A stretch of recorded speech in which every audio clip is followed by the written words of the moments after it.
안녕하세요. 최훈영입니다. 시간에는 좋은 수필을 어떻게 쓰는가 첫 번째로 몇 가지를 생각해 보려고 합니다. 먼저 품격 있는 문학의 수필이 돼야 되는데 수필은 서정이라는 정서와 지성의 날카로움을 바탕에 깔고 예리한 관찰력과 사물을 통찰하는 예지로 자기 체험에 문학적 상상력을 동원합니다.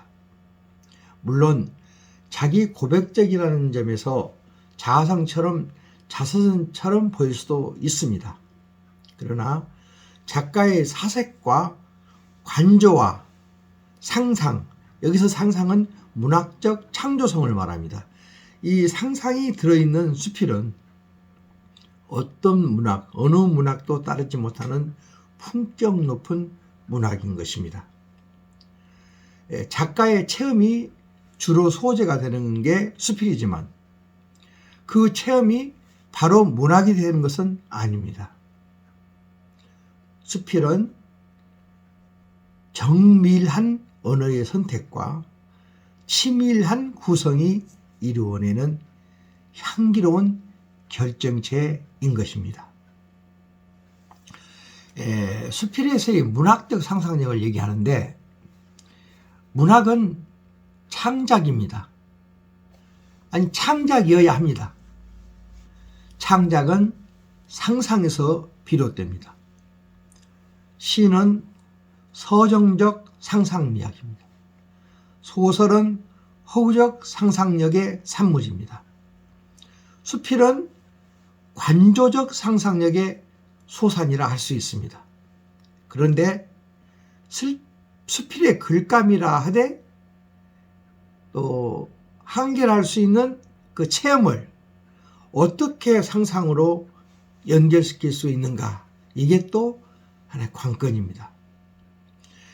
수필에서의 상상은 시나 소설에서의 상상보다 오히려 훨씬 밀도가 높은 고도의 상상입니다. 그래서 작가의 심오한 철학적 의미까지 내밀하게 품어야 합니다. 수필을 철학적 문학이라고도 얘기하잖아요. 입으로는 한마디도 하지 않으면서 가슴에서 가슴으로 전해질 수 있는 무수한 말처럼 수필의 상상은 그래서 눈에 보이지 않게 작가의 마음에서 독자의 마음으로 소리 없이 오갑니다. 그래서 수필에서의 상상은 시의 이미지보다 더 강하게 독자의 가슴속을 파고듭니다. 작은 물방울이 바위를 뚫는 것처럼 소설이나 시의 질량과는 다른 힘이 수필에서의 상상력입니다. 수필에서의 문학적 상상력이 수필을 문학이게 하는 힘이 되는 것입니다. 체험만으로 결코 문학이 되긴 어렵습니다. 그 체험이 어떻게 문학적 상상과 화합하여 문학적 창조의 세계를 여느냐에 따라서 수필의 문학적 성패가 달려 있습니다. 체험을 상상화하고 상상의 영역을 체험 속에 확보하는 과정을 끊임없이 시도하면서 문학의 완성도를 높여야 하는 것입니다. 또 하나는 수필의 소재와 주제가 어떤 진정성의 감동에 이르러야 한다는 것입니다. 수필의 소재는 무엇이든 될 수 있습니다. 따라서 수필의 소재는 무한합니다. 하지만 글을 쓸 때의 소재는 그 많은 것 모두가 아니라 하나나 둘 내지 몇 개만을 선택합니다. 그런데 시나 소설과 달리 수필은 자기 체험을 문학화합니다. 거기에 문제가 있습니다. 체험에 진실성 내지 진정성이 주가 되는 수필이 때로는 감동으로까지 승화되지 못하는 이유가 바로 그것입니다. 왜일까요? 바로 문학화라는 과정이 그 과정의 그 작업을 거치지 않았기 때문입니다. 수필에서의 작가의 체험은 사실입니다. 그러나 그 사실이 문학은 아닙니다. 그 사실을 어떻게 문학화하느냐에 따라서 작품성이 결정됩니다. 언어에는 일상적 언어와 과학적 언어와 문학적 언어가 있습니다.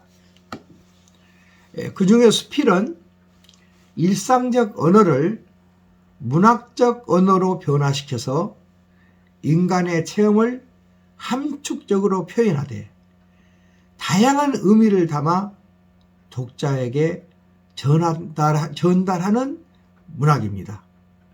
즉 일상적 체험이라는 사실을 상상과 의미화라는 작가적 능력으로 문학화해 내는 것입니다.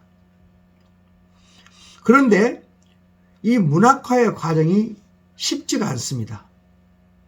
그 첫 번째 작업이 일상의 언어를 문학의 언어로 바꾸는 작업입니다.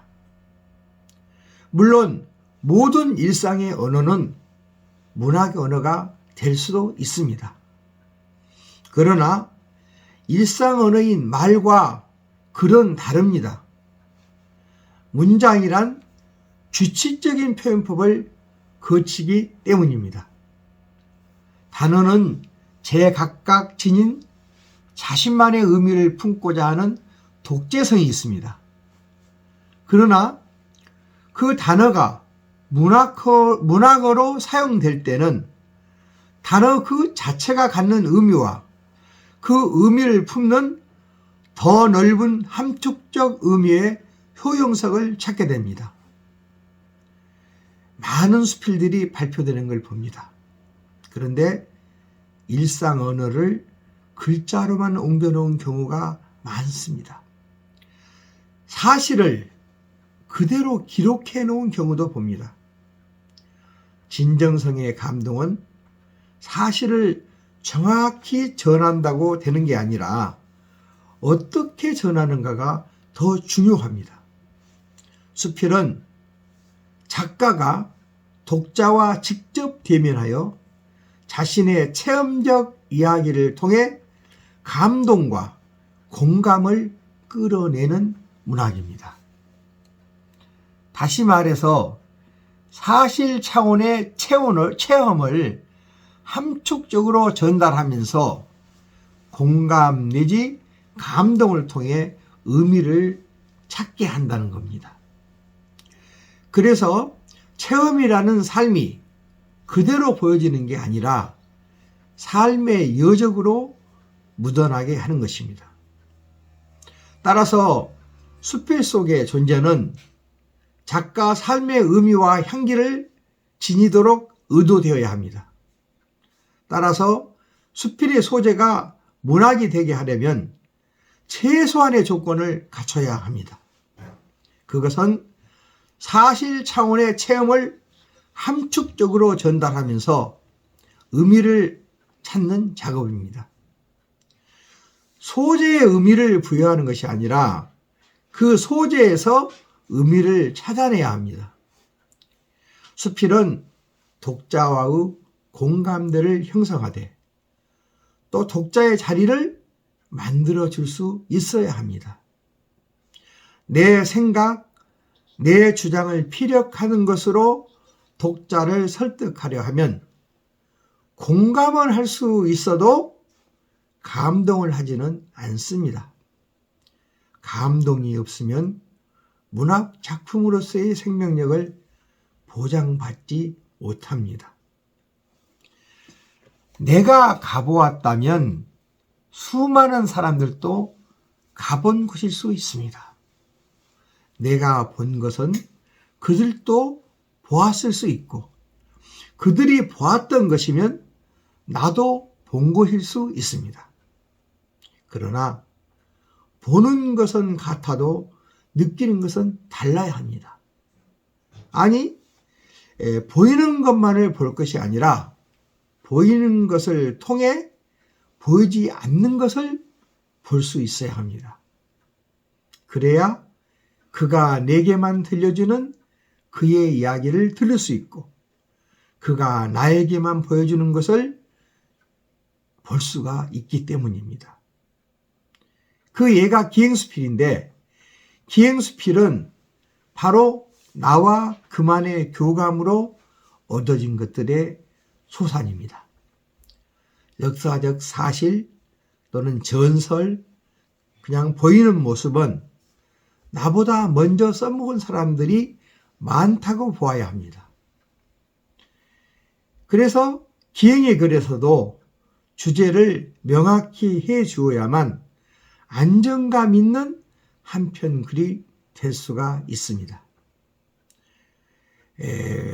무엇보다도 수필에서의 첫 문장과 마지막 문장은 아주 중요합니다. 문장의 뜻이 가장 명확히 드러나는 것은 단문일 때입니다. 그런데 첫 문장이 여러 가지 내용을 담고 있는 긴 문장이 되면 수필의 참신한 맛을 느낄 수 없게 합니다. 마음을 전달하는 첫 시도에서 실패했다 볼 수 있습니다. 하고자 하는 말을 분명하게 하는 것이 첫째입니다. 단문으로 내가 말하고자 하는 것을 분명하게 말하되 그 첫 문장을 통해서 다음 문장을 읽고 싶은 마음이 들게 하는 것, 그게 바로 작가가 해야 될 몫이기 때문입니다. 그래서 수필의 첫 문장이 중요하다고 할 수 있는 것입니다.